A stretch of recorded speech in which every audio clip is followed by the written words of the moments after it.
नमस्कार दोस्तों, स्वागत है आपका YouTube चैनल TNS पर। दोस्तों, स्पेस की दुनिया में भारत ने एक बार फिर बड़ा धमाका कर दिया है। इसरो ने घोषणा की है कि आने वाले 15 सालों में यानी 2040 तक भारत 100 से अधिक सैटेलाइट लॉन्च करेगा। जी हाँ, और यह सिर्फ संख्या की बात नहीं है, बल्कि इस रोडमैप में चंद्रमा, मंगल और नई टेक्नोलॉजी मिशन तक शामिल हैं। तो चलिए जानते हैं इसरो के विजन 2047 के इस बड़े प्लान के बारे में, जो भारत को अंतरिक्ष महाशक्ति बना देगा।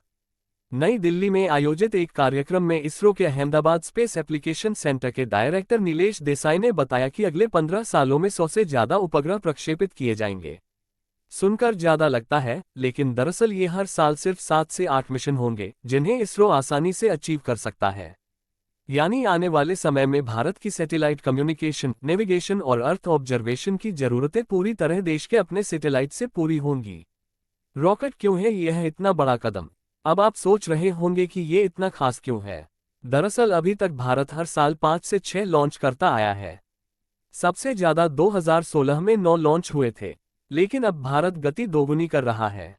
इसका मतलब है तेज इंटरनेट, मजबूत नेविगेशन सिस्टम, मौसम की सटीक जानकारी और सबसे अहम, भारत का आत्मनिर्भर बनना।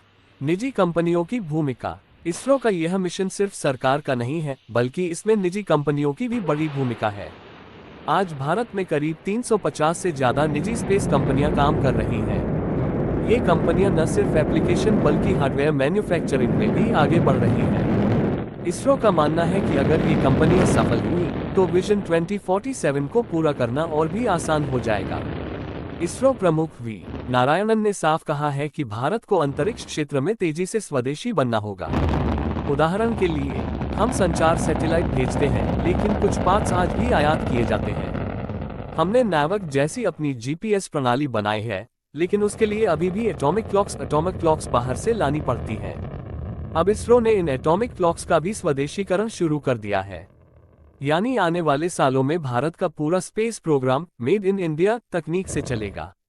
पूर्णिमा चंद्रयान मिशन। विजन 2047 में सिर्फ सैटेलाइट्स ही नहीं, बल्कि बड़े बड़े मिशन भी शामिल हैं। आने वाले समय में चंद्रयान 4 और 5 होंगे, जो सैंपल रिटर्न मिशन होंगे। चंद्रयान 5 जापान की स्पेस एजेंसी JAXA के साथ मिलकर किया जाएगा। इसके बाद चंद्रयान 6, 7 और 8 भी शामिल हैं।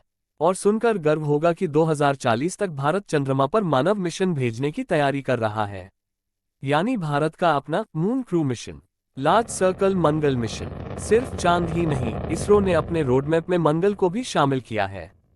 पहले हमने सिर्फ ऑर्बिटर भेजा था, मंगलयान, लेकिन अब योजना है कि भारत मंगल लैंडर मिशन भी भेजेगा।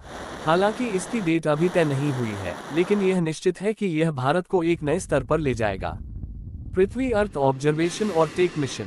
100 ग्रहों में से ज्यादातर यानी करीब 80 सैटेलाइट्स पृथ्वी अवलोकन के होंगे। ये हमें खेती बाड़ी, मौसम, समुद्र की निगरानी, प्रदूषण और आपदा प्रबंधन में मदद करेंगे। साथ ही ISRO solar technology demo mission भी लॉन्च करेगा, जो भारत की नई क्षमताओं को दुनिया के सामने पेश करेंगे। चमकता सितारा, भारत का भविष्य, अंतरिक्ष महाशक्ति। इसरो का ये पूरा रोडमैप सिर्फ एक स्पेस प्रोग्राम नहीं है, बल्कि भारत को अंतरिक्ष महाशक्ति बनाने का सपना है।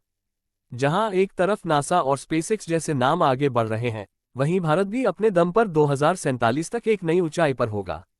और दोस्तों, जब भारत चंद्रमा पर क्रू मिशन और मंगल पर लैंडर भेजेगा, तब पूरी दुनिया भारत की ओर देखेगी।